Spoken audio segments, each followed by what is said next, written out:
Kwaku, happy FAFO Friday. Welcome back. Yes. I am Yes. prepping my Webby 5-word speech. The event is in a little more than a week.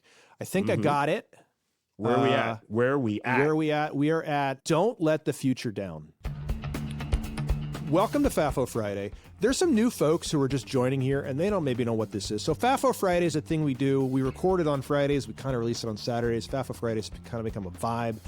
You're listening to Future Around and Find Out. Tuesdays, you get interviews with esteemed technologists. This week, we had Rumman Chowdhury, responsible AI expert. We've got Katie Kwan, a roboticist, coming up this coming Tuesday.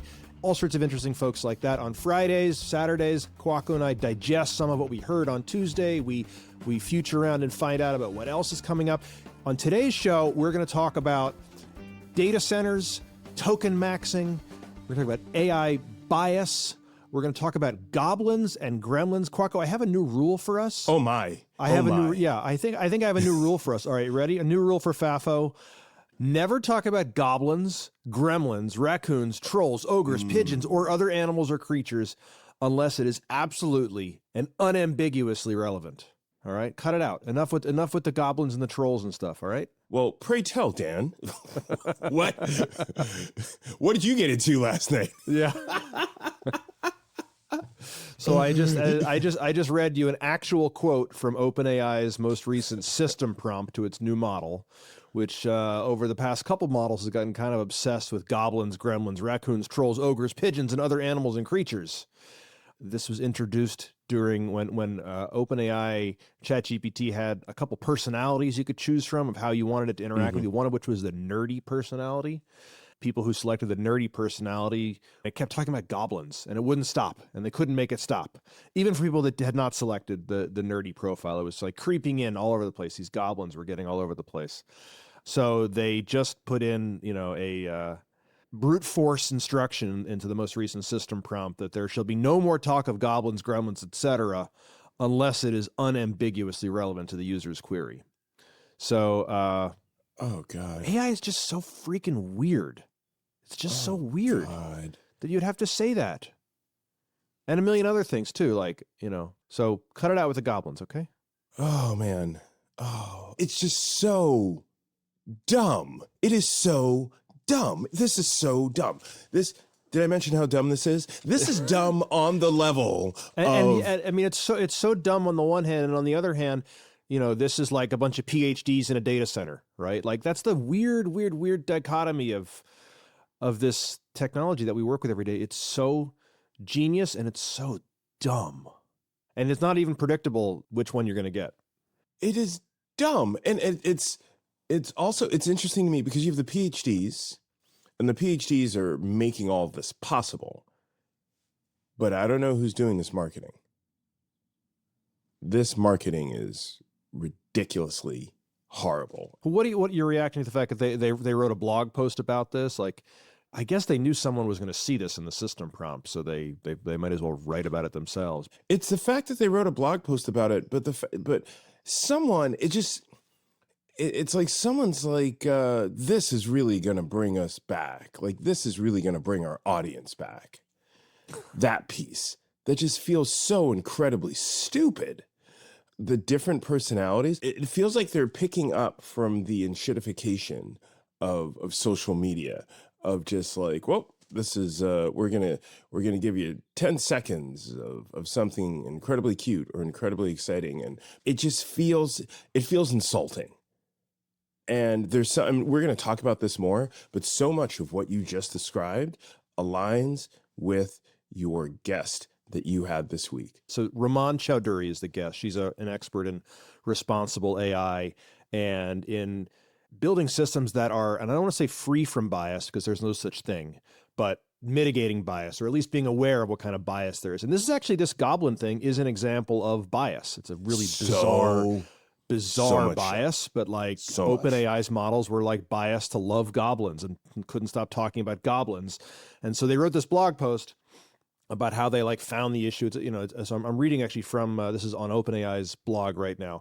This is the very, very close of their blog post. Why it matters. Depending on who you ask, the goblins are a delightful or annoying quirk of the model, but they're also a powerful example of how reward signals can shape model behavior in unexpected ways and how models can learn to generalize rewards in certain situations to unrelated ones. This investigation resulted in new tools for the research team to audit model behavior and fix behavior problems at their root. So OpenAI is using this as an example to be like, look, we care about safety too. Like this is a cute example. It's goblins, but we're taking safety seriously. That was a lot of what Rumman and I talked about in the episode this week. She's run bias bounties. It's like bug bounties, if you're familiar with that, where like a bunch of hackers go and try to find bugs in your software. She's run the equivalent, but for finding bias. Yeah. So before we get into the interview, who's determining these personalities and saying like, I want this within my AI interaction, and this is what I'm going to get? And even the fact that like, theoretically, you're supposed to have the choices, but the choices didn't matter because it just went off on Goblin Gate. And then we still have to manage that, because OpenAI thinks, well, this will be a cool way to get people to make sure that they're still using our product. And then when you started with this piece, I'm like, this just feels fucking exhausting, and people aren't theoretically, people aren't using AI because of the different personality features that you get through it. I don't know if I agree with that.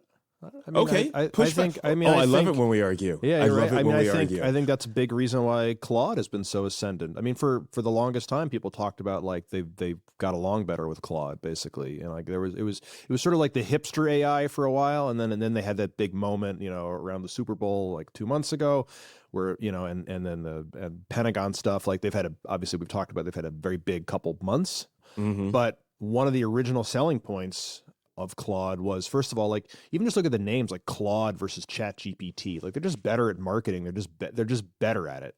But I think the models are. I'm believing this a little bit less and less. By the way, I think the models are mostly interchangeable, but not completely. But I think personality, brand, trust is a huge part of it. So I would draw a distinction between brand and personality. Yes, each one has a brand.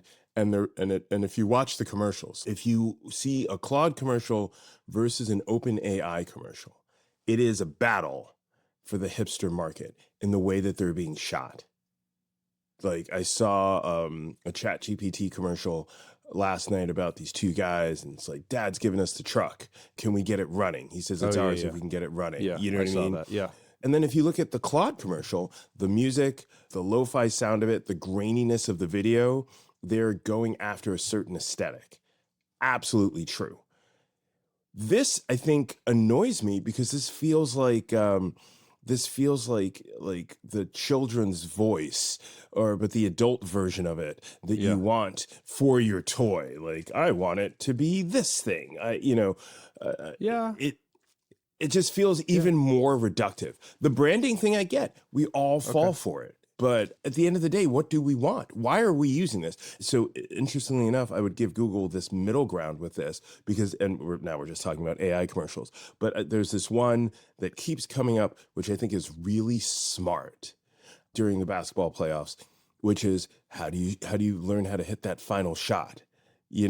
Speaking of biases that are all over the place, like I wonder if there's certain techniques, like schools of basketball that it's biased towards, I'm sure it is. Like there's just a million different kinds of bias that are in all of these systems, and one of them is probably like where your elbow should be when you hit a 3-pointer, like for example, Right? Are you shooting like Larry Bird, or are you shooting like Steph Curry? And so you're talking about the idea of bias between them. While that exists, we as people, you can only work with what you have when it comes to being successful physically, shooting a basketball, shooting a 3-pointer. You're working with your body. So you can see an action and be like, all right, cool, that works. That doesn't quite work for me. So there is a piece around being able to take all these different schools and then marry it to what's happening to you physically, which was what she was talking about around education, being told how to do something versus learning how to master something based upon the practice of different things.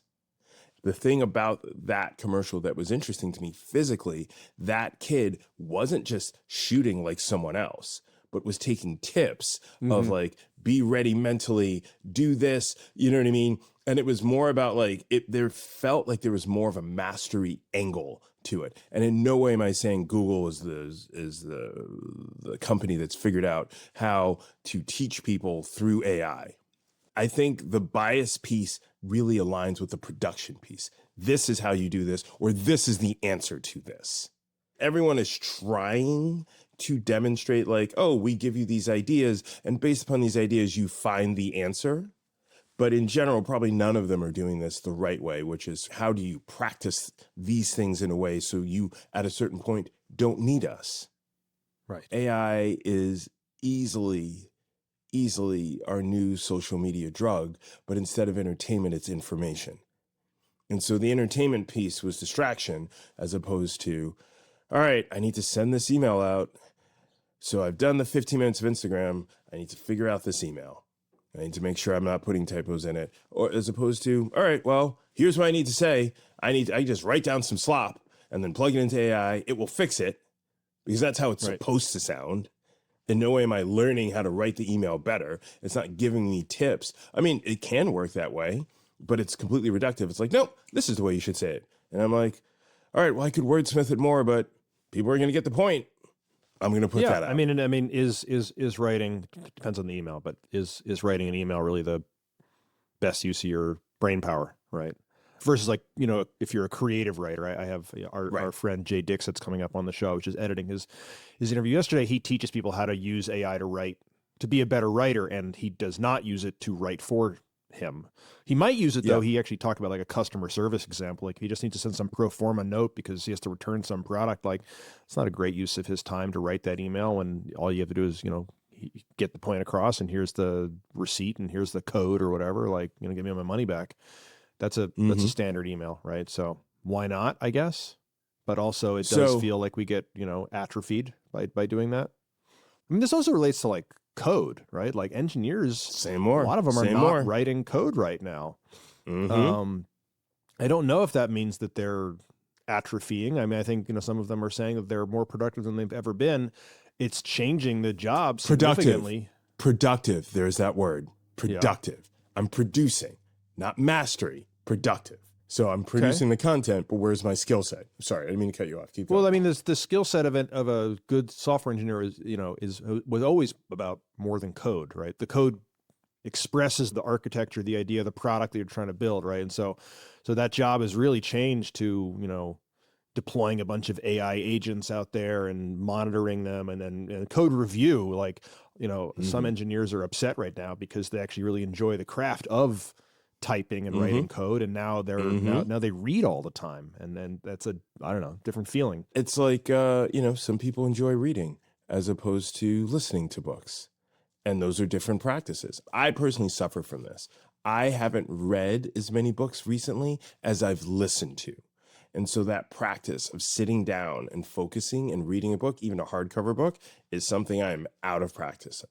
And even to your point around creating code, I felt like there were multiple levels of it. There's the code review. There's the, you know, the amount of code that you can produce so you can ship, so how productive you are. But there was also an elegance to it. How elegant is your code? How effective is it? What is and no way am I a coder, so I'm probably gonna get a lot of this wrong. But what is the most efficient way that you can write this code, but yet still build upon it so you don't have tech debt? Yeah. I remember there was this conference I went to once, and it was I think it was Oculus Next.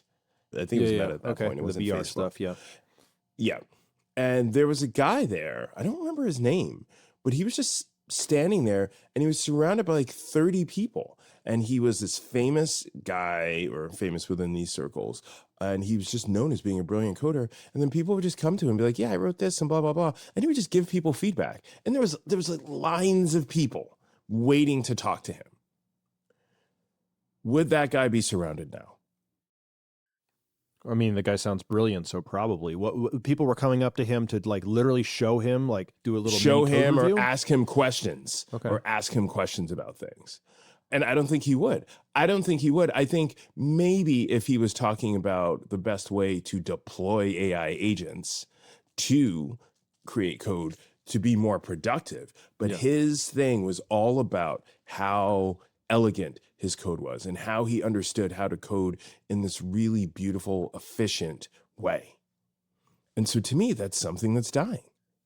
It probably is, because the point of writing software is to create a product for a person, that person, pays for it or uses it or gets value from it, right? Like, I don't know, do people read code the way they read poetry? Like, and some people do. That's a very niche thing, right? That sounds like a hobby. Let's take it out of code. The point of a house is to provide shelter for you, right? Provide shelter, provide warmth. Yeah. You know what I mean? Yeah. Is there anything else you would put in there? Like another reason why homes are valuable or important?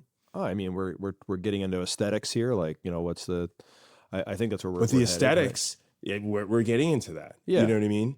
So you could live in a house. But I don't think so. I mean, I see where you're going, right? Like, you could talk about a product. I mean, like, stupid example, right? Like fancy garbage cans, right? Or like garbage cans that have like some design to them, right? You go to Target, and they all have like, so they're all like swoopy and they're like fun colors, right? And that wasn't the case. Like, is this what you're looking at when you're at Target? You're looking at the fun garbage cans? I'm not at Target.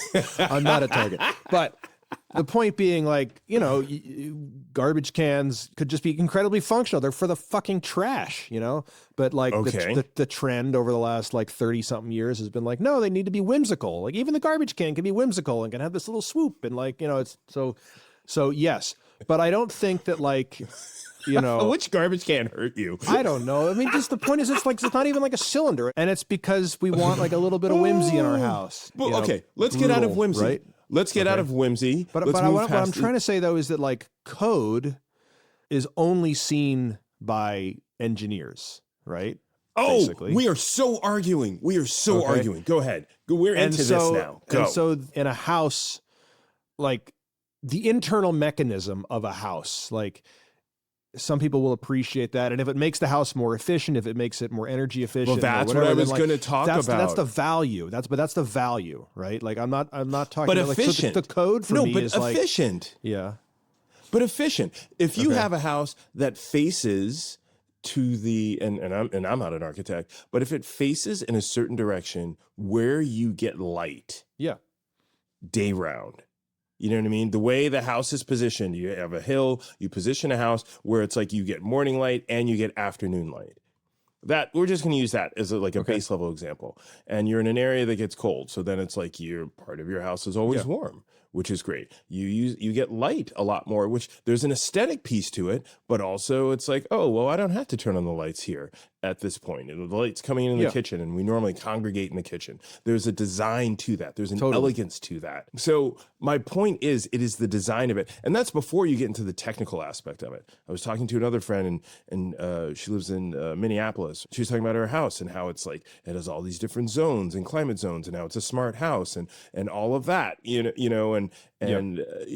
my point is, all of that I would relate to code. If you were you're saying that the comment that you made, that coders are the ones who see code, what I would respond back to you is that we all feel the effects of something that's coded efficiently. For sure. And if I've somehow been arguing in favor of spaghetti code or hard to maintain software, absolutely not, because the way that I've felt it most acutely as a product person is like, if the foundation, we'll stick with houses, if the foundation is shoddy, you can't build up. Right. And so I've been part of many teams where I've worked with engineers, and we have to refactor or build things, the right way, because it makes it easier to build up on top. Right. And suddenly, so like you can get away with, spaghetti code for a little while, and then, oh shit. And then, then the wheels come off and you can't ship anything. So for sure, like you need a stable foundation, and like elegant code, for lack of a better word, is a way to do that. But in this age right now, with everyone just deploying AI agents and writing the software, it is causing a lot of problems. And like, it's a big issue right now. How do you get the productivity gains of letting 1,000 agents bloom and also do code review, because you probably still want a human doing that, although there's some people who think you can use AI to do the code review as well. Thank you for proving my point. Keep going. Did I? How did I prove your point? Because of what you're saying, the idea of like, if you're deploying all these agents, Yeah. and the emphasis is on productivity. So you're deploying all these agents, but you don't necessarily have as much of an emphasis on design of code, the elegance of the code. And then how do you make sure that all these things are working in conjunction? And the idea that it's like, if we're doing all this with AI, the emphasis is more about the productivity than the elegance, which then means that we're, and this is my theory, we're opening ourselves up to two things. One, the idea if something happens and let's say the agents stop working, does anyone still know how to code anymore?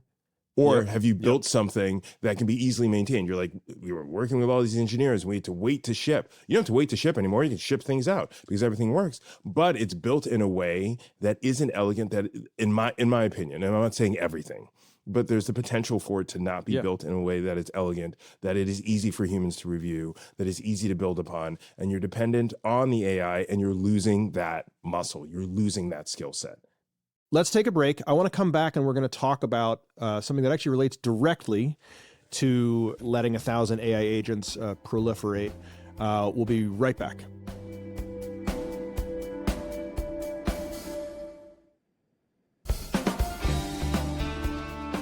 Okay, I want to tie a couple stories together. One is, what I think is coming is like, do you remember the millennial lifestyle subsidy that we all had like a couple years ago, where this was a phrase that like when interest rates were zero and the VCs were subsidizing things like Uber and DoorDash and ClassPass. And it was, there were like all these things that like, you know, if you lived in some city and like, I don't know, like a laundry service and they were all like way cheaper than they should have been. And every company from Uber, DoorDash, whatever, they're all losing money on every transaction. Unit costs were terrible. WeWork was part of that too. Okay. And then suddenly that millennial lifestyle subsidy, as it was called, sort of came to an end. The people started to say, maybe profitability is important. And so the prices started going up. Same thing is happening right now with AI and with AI agents. GitHub just announced that it is raising prices, or not necessarily raising prices, but changing its pricing model to no longer be a flat fee every month. So you're actually going to pay for tokens, like on a per token basis. And likewise, Anthropic and others have been rate limiting or encouraging you to use your Claude Cowork or run your agents at sort of off-peak times. And it's because they're losing money on every token. They're charging a flat fee, and that was probably never sustainable. Nope. But it's really not sustainable now that AI agents are such a thing. And so people are running their agents 24/7. They've got several agents running at a time. It's an all-you-can-eat buffet, and like people are eating way too much. And so the question is like, what's going to happen here? And part of this also is related to this trend right now. Have you heard of? Are you token maxing, Kwaku? I'm not. I'm under tokening, to be honest. You're under tokening. Well, I'm token conserving. At a bunch of places, Meta and others, engineers are being encouraged to token max. There are leaderboards being set up. They're being encouraged to like use as many tokens as possible, and they're being performance reviews are being based on like how much they're using AI. So they're using a shitload of tokens. Again, costing the model makers a lot of money because they're largely charging on like all you can eat monthly fees, not per token. So that's one story. And then the other is data center outrage. There have been a lot of pieces recently about the like rise of angst, concern, stronger words I could use, about data centers is going to affect this year's elections. The New York Times just this week published a piece. It was a very kumbaya piece about Democrats and Republicans coming together to oppose data centers. It was reported out of Michigan. The headline of the piece is "Something Liberals and Conservatives Agree on: Hatred of Data Centers." So I don't know how this gets resolved. Something's going to have to break here, right? Either like the data centers all do get built, which I think is probably likely because there are so many billions of dollars riding on that. I mean, is this not the too big to fail of today? If everyone's using it, when we can't build enough data centers to support the demand of what we're selling, does the government say, well, sorry, guys, a data center has to go here? In the way that in Brooklyn, they're like, sorry, we need to put the Barclays Center here. Yep. No, you may have lived here for 30 years, but this is going to benefit Brooklyn. So eminent domain, we're going to put this here. Is there going to be an eminent domain piece talking about future around and finding out? Is there going to be an eminent domain piece in cities around data centers at a certain point because we need it to support our infrastructure? I think they're going to start in the areas with people who have less agency. And I don't think this is how it gets resolved, but I think that this is how this continues to scale and escalate. That's my prediction. I think that's right. I mean, I think this gets very quickly into like nation state stuff. Like we must, because we're in a race with China, like all that stuff will come up. So it's something that I'm watching. Like the costs are going up. It's getting increasingly hard to build data centers. Sort of related to this story, like energy costs need to go down, right? The Iran war, the Strait of Hormuz is certainly not helping here. Facebook just this week entered into a contract of some sort with a company called Overview Energy. Let's get into this. Are we getting into sharks with lasers? Sharks with lasers? I'm quoting TechCrunch here. Overview Energy is developing spacecraft that collect plentiful solar power in space and then convert that energy to near-infrared light and beam it at sufficiently large solar farms on the order of hundreds of megawatts, which it convert to electricity. In other words, and I've had Pablos Holman on the show. We talked about this. He predicted this was coming in the near future. When I asked him the question, like, what sounds like science fiction, but it's going to happen sooner than we think, this was his first example. There's a lot of sun out in outer space. And if you can harness that sun and then redirect it, as this company plans to do, and then beam it down to Earth in sort of near infrared, you can get sunlight at night at a solar farm on Earth. That's the plan here. And so Facebook, Meta, is going to buy those kilowatts. This won't be till at least 2030. That's when the satellites would be up and running, according to this article. 1,000 spacecraft in geosynchronous orbit. What evil villain is running this program? Yeah. Does anyone ever ask, hey, wait a minute, should we do this? Why are we doing? What's the problem? I mean, my problem here is that this is just, one of a bajillion more satellites that are going to cloud the night sky and space junk and all that. But like, what's your objection here, other than it sounds kooky? I think my initial objection is that this planet is an organism, right? Maybe they've looked at this and thought about the impacts on the environment or the impacts on people. Because even when you get the energy here, how are you routing it? How is this impacting nature? Those are really fucking cool. I mean, if it, I love it when we argue. I love it when we, yes, of space energy here. Do it. I mean, I'll just sort of quote Pablos here, like, solar power suffers from a massive problem, which is that like the sun is down half of the day. And so if this makes the sun never down because it's always sunny in space, then maybe we need half as many. We're like not shutting down coal power plants right now because of data centers. Like there are some that have been decommissioned. They were scheduled to be decommissioned. They're coming back online, like coal, oil, like all the dirty stuff. So if this is clean and like it's not going to fuck up like bird migration, because I haven't studied, I don't know, like, but that's, one scenario I could think of being a problem here. Nature. It's all, So, I don't know. It finds a way, right? Nature finds a way. That's what Jeff I've heard. Goldblum. Yes. So I would ask the question, why are we doing this again? Because we need the power. Because we need more AI. Yeah. Because we need to scale. There is a profit motive at the end of this. It concerns me when we are doing things that feels like it will have a larger effect on people who don't have a voice in it or a choice in it. I think that's a big part of it. Yeah. In order to scale something that not everyone is using or not everyone wants. And I'm not saying that personally. Like, I do use AI a ton. I do want it. I do love the innovation around it, but not everyone does. And so when we're scaling to that point, it's not that we don't have enough power to innovate with AI. It feels, in my opinion, someone can correct me, IMO. It feels like we don't have enough power to justify the money that people want to make off of AI. And so we're going off planet to do that. Are we doing this to benefit everyone? Because we are theoretically affecting everyone. I think that's my problem with this. I think it's not being done to benefit everyone. But Right. optimistic take, even if it's not being done for everyone, it could actually help everyone. That would be my that would be the very rose-colored glasses to look through, right? Like, let's roll that back. Let's roll that back. know, that line. Hold on. I'm going to pause you there. All right. Theoretically, it's being done to help everyone, but how we got here was like the way you introduced this topic was that Meta is investing in this company. I don't know if they're investing in them. I think they have a contract.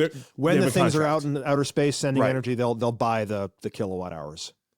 So everyone who's building this, everyone who's saying they're going to invest in it, where's the public benefit from it?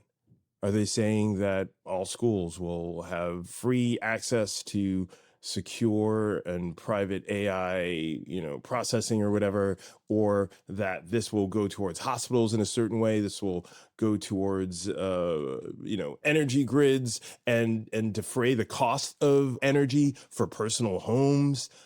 Theoretically, yes, it could benefit everyone. Yeah. But our track record is that this becomes something that becomes monetized and sold to everyone. Where is the public benefit from it? Has anyone mentioned that? I think the public benefit here is like you need crazy billionaires to like fund stuff like this. The problem here with the anti-data center stuff on planet Earth and concern about like, well, what the hell does it mean to put 1,000 satellites in geosynchronous orbit and beam infrared energy and like all that? Like, who asked me? Like, am I being consulted? Yeah, to your point about eminent domain. Like, do I have a vote? By the way, biggest story of the week. We don't have to get too deep into it, but like the Supreme Court ruling on the Voting Rights Act this week, like all connected. Where is my voice? Where, like, oftentimes you're like, well, if you want to have an impact, like you should go vote.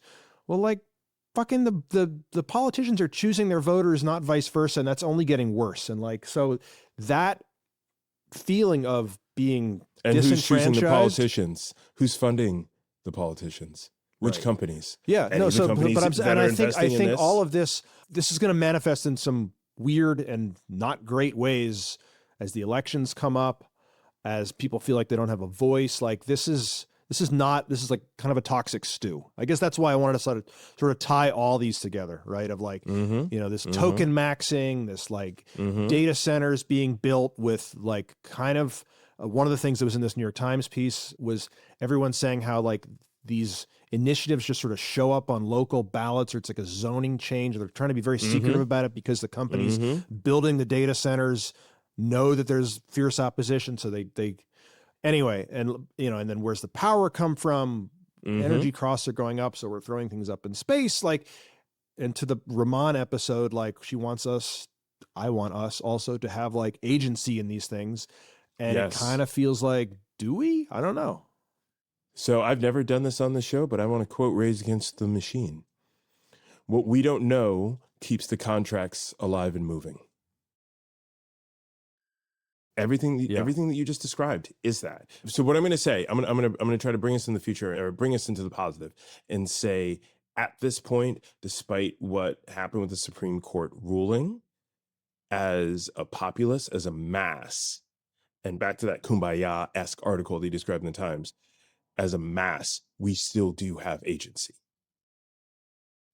And I think it is really great that you brought this up today, because it's great that people just talk about this and think about how it might affect them and think about it in big terms. And I think that while we still have the agency to have conversations like this, and to be able to vote based upon this knowledge and be able to pull pieces together, that there is still hope for us as a country, and more so us as a people. We are the world. I'd like to teach the world to sing in perfect harmony and grab a Coke and a smile. All right. Thank you very much for that very Don Draper ending to this episode. I can picture the closing final scene of the final episode the ever hills of Mad of Men Malibu. Right now. It's all going to be okay. It's all going to be okay.